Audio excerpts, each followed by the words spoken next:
let me introduce Naomi Green. Naomi is the Interim Director for England's Economic Heartland, and she is going to give you a little quick update on progress to date and how you can all get involved. So, Naomi.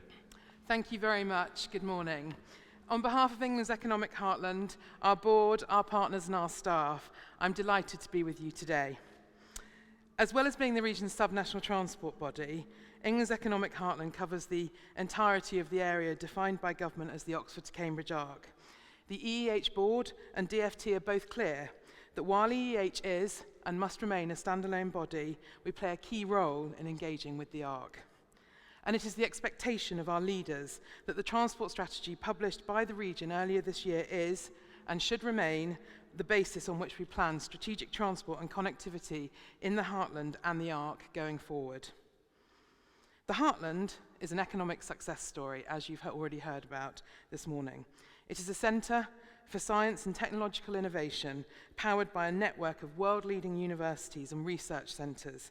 It has heritage, culture, a rich natural environment, historic city centres, and vast areas of rich natural capital. It is a national asset. But it is also a region of challenges.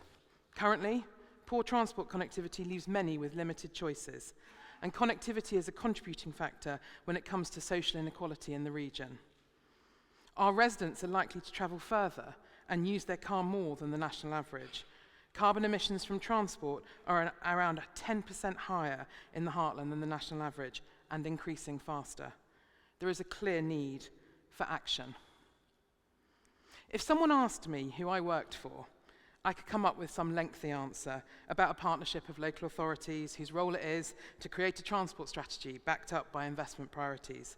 Yes, that is true, and it is exactly what we have and continue to do. But it is also a lot more. It is about seeing the vast potential that comes from connecting people and businesses, connecting them with opportunities and services. It is about the users. Today, I want to talk to you about why we created a user-led transport strategy and to set out what the data is telling us about the region, about its people, and about what we need to do to plan connectivity in the future. I'm fortunate to be speaking just before Mayor Dave Hodgson, the chair of our Strategic Transport Forum that oversaw delivery of the transport strategy. Dave will set out for you what he and leaders across the region expect of EEH. They expect us to get things done, to move the strategy forward, to commence delivery. But before we get to that, let me tell you about our users. This is Lucy. Lucy has spent her whole life in the Heartland, in North Northamptonshire. She's part of the generation that will reap the benefits of our hard work. She has so many opportunities on her doorstep. She's also my daughter. However, our passenger rail study tells us that at the moment, for Lucy to travel from her nearest train station of Kettering to see her grandparents in Cambridge, she will experience a generalised journey time of 201 minutes. That's 3 hours. But by the time she's 18, at the turn of the decade, especially as mentioned for Will Gallagher from East West Rail, the turn of the decade, Lucy will be 18. She will be able to access opportunities across the region. She will know that job opportunities or housing choices are not geographically out of her reach. She will be someone's next employee, and I hope she does a good job.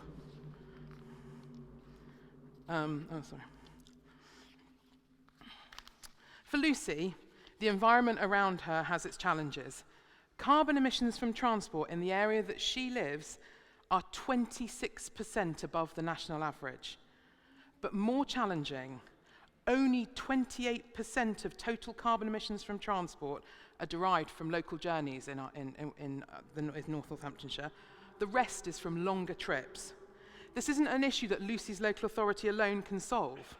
It requires us to work collectively, a regional, a national effort, a strategic issue. Next, let me introduce you to David. David is typical of a resident of many of communities in our region. We know about David as a result of our persona-based travel planning. The work has been highly commended by the Chartered Institute of Highways and Transportation, recognising the innovation and shifts in approach that it brings. David is an aspiring homemaker. Around 14% of our population in the Heartland falls within this persona.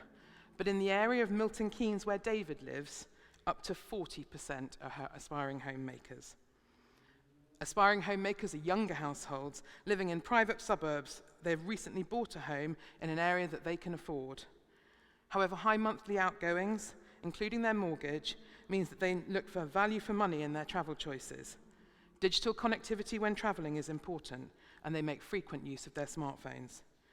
Users in this group have a high propensity to make use of mobility hubs, shared transport such as car clubs, and welcome the opportunity to have cheaper public transport options. David may already be contributing towards the average 66,000 movements being made on any day between Cranfield and Milton Keynes. Currently, a journey by bus takes around 40 minutes. By car, it's 13. Our soon-to-be-finalised regional bus study is identifying where a series of corridors, like Cranfield to Milton Keynes, where the market potential for an improved public transport service by bus or other major mass public transport is really significant. Finally, meet Sonia. Sonia owns a logistics company based in Swindon. Sonia chose Swindon for her business given its links to the West, the Southwest, London, and of course the Heartland.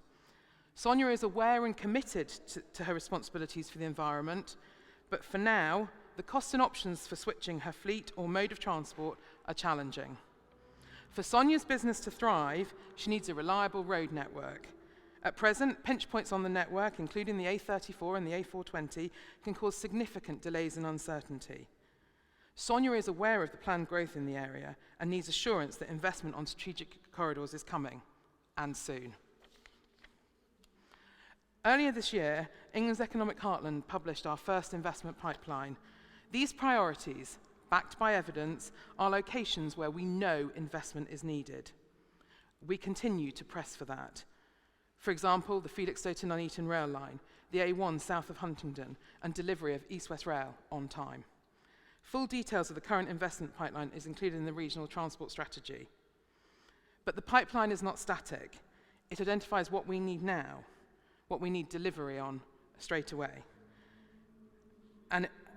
But through our rail, bus, and road study, we continue to work to gather evidence and involve the pipeline and pull these strands together at a regional level. And the EEH Connectivity Studies programme, now underway, is identifying the interventions that are required in order to address the region's connectivity needs in the longer term. The 10 corridors identified have the potential and need for significant connectivity improvements.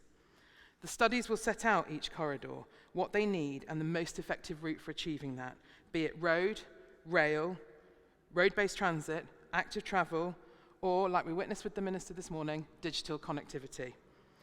From spring 22, we'll start to see the outputs of the connectivity studies. Prioritisation of these will form a core part of our investment pipeline going forward.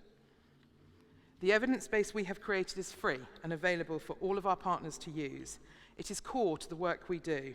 It forms the basis of decisions and priorities that EEH, the Strategic Transport Leadership Board, is taking, and it informs government about how and where investment is needed in the region. It plays a key role in helping the government think beyond Whitehall.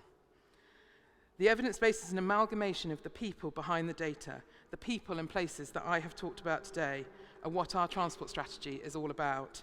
I will hand over to Mayor Dave to set out how we're taking it forward. Thank you.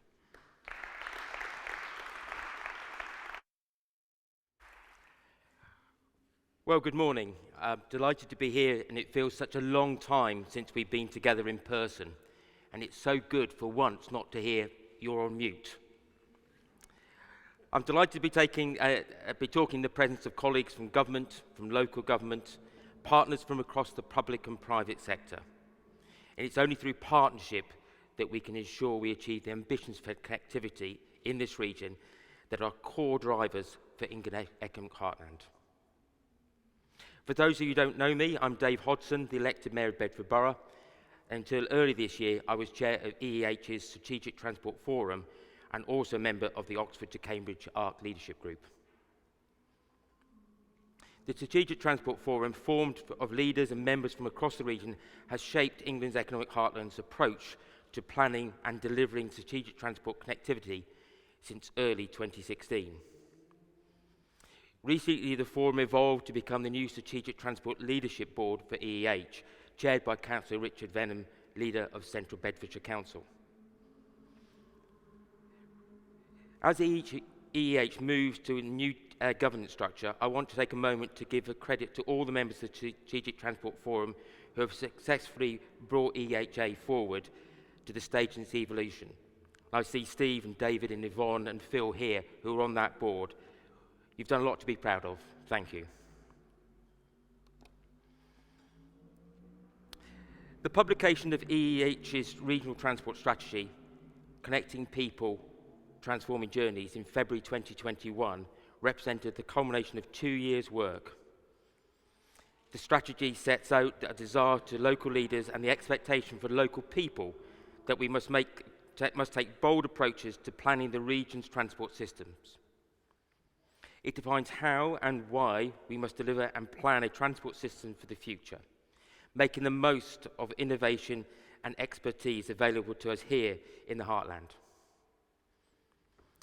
It is designed with the user in mind and holds an ambition to achieve net zero carbon emissions from the transport system as early as 2040. These ambitions are challenging, but they are achievable. They require a whole-scale shift in the way we plan and deliver transport. The evidence base held within the transport strategy set out by Naomi today shows why we need to make a different approach. But to get there requires everyone, from funders and regulators in Whitehall through to commercial developers, to work together. Collectively, we need to break down barriers, make real progress in tackling the challenges we face, and most importantly, see things being delivered on the ground. I want to set out here today what EEH is doing to achieve these actions. The plan is simple. The vision is clear, but delivering it is complex. But that's why EEH exists, and why the work we've been done by the body is so important to us as a region, but also to the government through its initiatives such as the Oxford to Cambridge Arc. The Regional Transport Strategy sets out a 5-point plan of action, and today I would like to set out how EEH is taking forward each of the elements of its 5-point plan. Firstly, decarbonisation. The strategy sets out a framework for EEH to pursue the need to decarbonise our transport system by 2050 and an ambition to do so by 2040. In July, the government's Transport Decarbonisation Plan was published. The plan represented a major step towards achieving net zero. It was ambitious and targets particularly around transition to electric vehicles and innovation in mobility are world-leading. But there is an explicit recognition that the plan and technical advances alone will not be enough to reach net zero and deliver the best outcomes. The government plan places significant additional emphasis on the role of local places. It sets out that local areas are the right place for bold decisions that influence how people travel and determine how they make the best use of space for active travel and public transport. Yet the plan does not back up these policies with policies or funding. We agree that when it comes to decarbonisation approaches, it's not one size fits all. There's a need for different approaches based on different areas' geography, different areas' economy, different areas' demographics. That's why a place-based approach to decarbonisation, whether at local or regional level, is essential if we are to achieve net zero.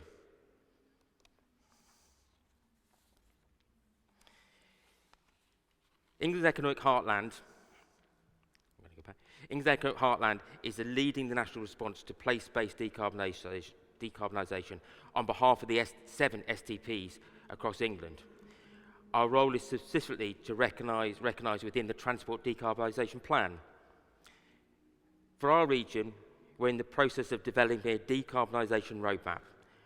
The roadmap will advise local authority partners how the Climate Change Committee's 6th carbon budget for surface transport can be applied in the areas to the greatest effect. this is the first step in the process. In parallel, we continue to press the government to ensure local authorities and STPs have the right tools, the right regulations and funding available to allow us to plan for a decarbonised future.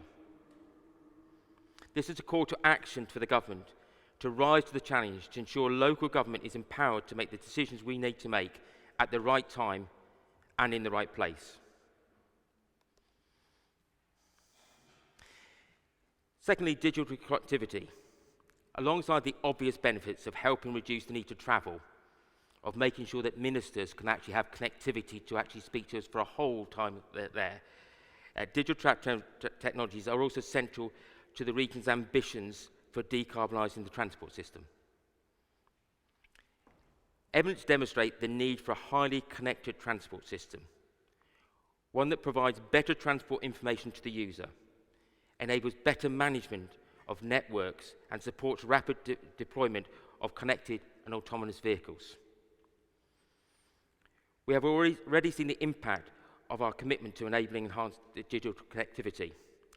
So through our partners in Buckinghamshire, Oxfordshire County and Cherwell District, alongside the Buckinghamshire LEP, EEH has secured the funding to deliver East-West Rail between Bicester and Bletchley as a digital-enabled corridor. This means that hundreds of homes and businesses near the line will have access to high-speed internet connectivity at a fraction of the cost that such a capability would have if it's retrofitted. And in July this year, we also submitted proposals to the government to create an enterprise alliance, a partnership that can work across the organisations and sectors to achieve digital connectivity across the heartland. This is a real opportunity for change. It's one that I urge the government to work with EEH on for the benefit of the region and the country as a whole. Thirdly, it's public transport. Improving east-west connectivity provides overriding transformation opportunity for our region, unlocking it in the process opportunity to improve north-south connectivity. Investment on the scale of East-West Rail, the mass rapid transport schemes like MK, MRT and HART, which you'll hear a little bit later on today, are acting as a catalyst for change, transforming the region of discrete areas into one that offers enhanced opportunities for both individuals, businesses, and of course Lucy. Earlier this year, EEH welcomed the government's announcement about the creation of a new body for rail, Great British Railways. Engagement with Network Rail and England's economic heartland as a sub-national transport board has been exemplar and should be continued. STBs provide a solid foundation on which Great British Railways can build through the work that's already been delivered in developing a regional transport strategy. The Heartland can support GBR to develop its own long-term strategy, but we need to do that quickly. We welcome the proposals for GBR to be structured on a regional basis, and I urge the government to do this in a way that reflects the geographies of the 7 STBs. Doing so will enable greater alignment between the GBR's 30-year strategic plan and our own regional transport strategies. And we believe there's a strong argument for GBR to head office to be located in the heartland. Over the coming weeks, we will work with local authorities across the region to make the case for this to happen.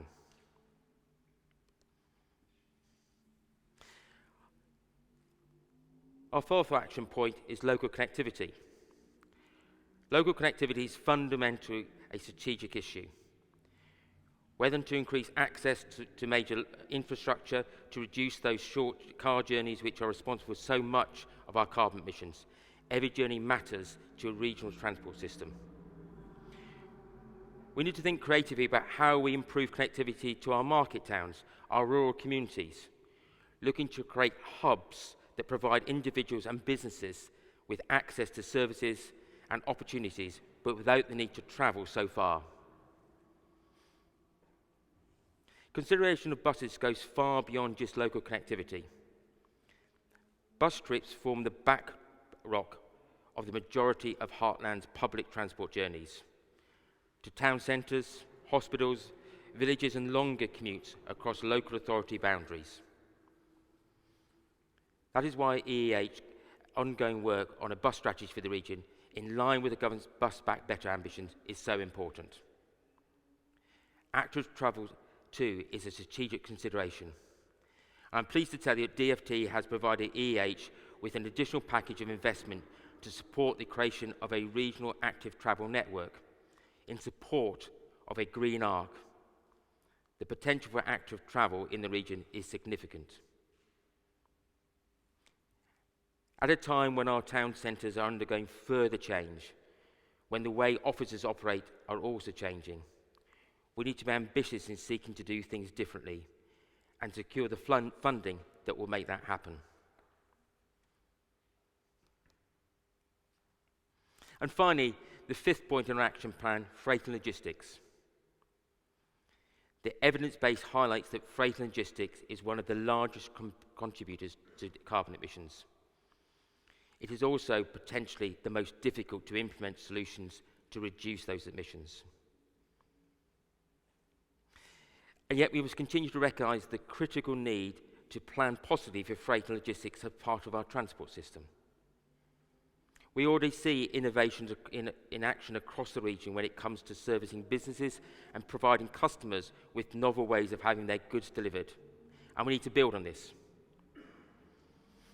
And we need to invest in ensuring that there is capabilities on our rail network to accommodate even more of the longer distance trunk movements of freight, not just to the benefit of the Heartland, but the UK as a whole. In the coming months, building on previous work and the conclusion of the Heartlands Freight topic paper, we will be looking to form a freight forum. The freight forum will bring representatives from across the sector together in one group with which we can collectively engage and plan. So that's the plan, which, as you've heard, has already been turned into actions on the ground. The vision, the ambition is there. Action is underway. I urge you to all come with us to work with England's economic heartland to ensure that we have the right commitment, the right funding, and innovation in place to achieve this vision. Thank you. Time now to put some questions to Dave and Naomi. So I'm going to kick off. There's a microphone somewhere floating around, so put your hand up if you've got a question now, and Andrew will come to you with the microphone. A question, is that a question there? Yeah. Yeah, so Andrew, get over there. Thanks, with the microphone. Take your time, hurry up. Naomi, you talked a lot in your presentation about the lives of Lucy, David, and Sonia, and it is all about people. And Dave, you mentioned these place-based approaches that we need to take. I've been doing a lot of work with Adept recently, looking at the challenge of delivering place-based solutions in local authorities. Transport is the glue that holds, I suppose, the region's strategic development together. I mean, how do you break down the silos that naturally exist to enable that place-based approach to enable those solutions to actually reach the communities on the ground? Because every local authority knows that there are a lot of silos, that hold these things back. How do you break them down, Dave? So the first thing to look at is to make sure that Whitehall understands that we don't all have a 24-hour bus service, we don't have night buses, we don't have a tube system. I've got 20 villages that are under 200 houses. Many are 9 to 10 miles away from their nearest service centre. And so the ability to actually just cycle their active travel walk doesn't exist. So the first thing to acknowledge that there are rural communities and that bus service, the active travel, is not an option. And I think that's where the starting point that we are with the market towns, so many of our villages in the region. You've got to acknowledge the difference of those, and obviously the cities that we have with Cambridge and Oxford and the large towns around. So the starting point is to acknowledge the difference in our communities. Okay. Naomi? I think we've got to accept that it's very difficult for parts of Whitehall to work across silos. We've talked about it for years. It's very hard to change. Mm-hmm. But actually, as Baroness Veer said, having STBs that do receive all the different modes together and try and navigate that, working with our local authorities to then allow us to plan the investment in the future. The challenge is when funding becomes inflexible and you can't use it for different solutions, so you're in a line and you can't really work out how to move out of that. That's the difficulty, and that's where I think the government really needs to help us. A major breakthrough is when we first talked about the digital connectivity and road schemes, is, well, that's the Department of Sport, Media and Culture, but we've now got it in place between Bicester and Buckingham, I think, in connectivity. So trying to get those departments to say, look, when you're digging up and building a road or a railway, actually make sure you put that digital connectivity in. Because what you're talking a lot now about investor-ready schemes, and I suppose investor-ready schemes rely on those, in many ways, those getting those synergies between those different departments. I mean, you look around the folk here today. I mean, how can you see the stakeholders here today helping you put together those investor-ready schemes, helping you to break down those silos? What do they need to do? Well, I think from the private sector, it's really important that we work with them from the beginning of schemes so that we can talk about investment opportunities and how we can lever the most investment from the private sector. For the public sector, we need to accept that there are silos, but somehow work, and I think it's with the Treasury, to get them to stop having such tight restrictions on how you can spend money. There is a bit of a role for the Department for Levelling Up Communities and Housing to try and help us with that, and there's a real need for them to do that. And I think just it's working. So we already have the bus network and our bus operators around the table. We have our rail operators. We have our sponsors as well. So they're already around the table talking to us and trying to actually build that pipeline. Okay. It's a complex challenge. A question there, yeah, far away. Michael Brooks, CPRE. Now that we have a transport strategy, will it be binding upon local plans, local transport plans, and indeed on developers to make contributions to particularly the public transport system improvement? No, it is not binding at the moment. It's one of the things that we're not a statutory body, so it informs the evidence base, but my understanding is not binding, and that is one of the problems that we have, that we can't force people to do that. It's only the weight of evidence. But some of the data we have really helps that, though, doesn't it? Absolutely, and I think the partnership, the transport strategy was signed off by all the local authority partners in the region. Therefore, there is a commitment to the ambitions of it. To taking that through to delivery requires a really complex web of partnerships that, if we work together and if we, as the STB, navigate that, we can help our local authority partners through it. But really, it requires all the way down from government, number 10 and Treasury, all the way through to help everyone do that. And that's the purpose of the transport strategy. It keeps it focused and it gives a story about what we're trying to achieve. But you said to me before, Naomi, that you don't think it's such a big problem at the moment, the fact that you're non-statutory. But surely this highlights one area where being statutory would perhaps help. But it's about changing the planning policy. So I am eternally hopeful that the new Secretary of State for Deluxe will actually look at the planning changes and make some sensible ones that mean that we can have some of that infrastructure, some of that active travel networks in before the first house is built with new houses. So actually changing the playing field so that there's a level playing field, so developers don't always have the upper hand. We have to think about the community as a whole. Hopeful, and we'll wait and see. It's meant to have some feedback from the planning changes, but obviously the Secretary of State has changed. Okay. The question here, well, obviously Martin Tuggle was here. You're now looking after a statutory body, so maybe Martin can comment on whether life has got much easier for him in a statutory world. I'll come back to that. Question here, yeah. Owen O'Neill, Welland Valley Rail. If a sustainable transport project is able to demonstrate a sufficiently positive business case, how confident do you feel about being able to secure funding decisions from the DFT and Treasury, and what can we collectively do to accelerate those funding decisions if a sustainable project has got to the point of demonstrating that it's a sufficiently positive project? Yeah, go on. I think it's a great question. The truth is that the stronger the case for investment, the easier it is for us to take it forward. There are processes in place. Some of them are quite burdensome. Together we can navigate those, but I think it's about working with the system rather than fighting against it, and that's the way to get investment in the region. The other thing is, you know, the Minister absolutely recognises this is a region that we need to keep investing in because of its potential to contribute more to the exchequer than it takes out. There are very few parts of the country that can offer that. It is really good investment if you invest in this region for the UK as a whole and our position as global Britain. Sorry. Yeah, no, sorry. And some of the data that we have in the persona database will help that business case. So if you can have a very positive business case, that I think we can make a really good case collectively to make sure that investment happens. But the data, if people haven't seen local authorities, we've got some stunning data that will help you build those cases. We've got a four-pronged package of requests for the spending review, which is about capital funding. Only four. Is that well? Only four. I've got four. I mean, what do you want? What do you want to see next week, Dave? What's your bare minimum measure of success from next week's spending review? East-West Rail to be funded, to be accelerated, and electrification from day one. Okay. There you go.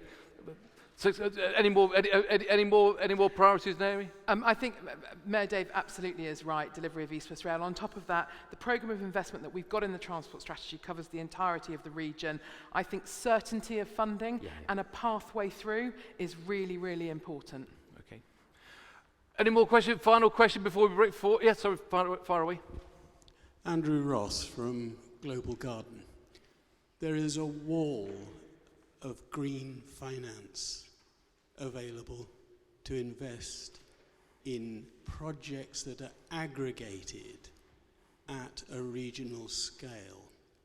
The model for that is, in fact, the Chinese, who are investing in Guangzhou and Shenzhen City, the equivalent of the Oxford to Cambridge Arc. Do you think that the spending review is going to really encourage aggregation of projects for investment with green finance? Or can you do it yourselves?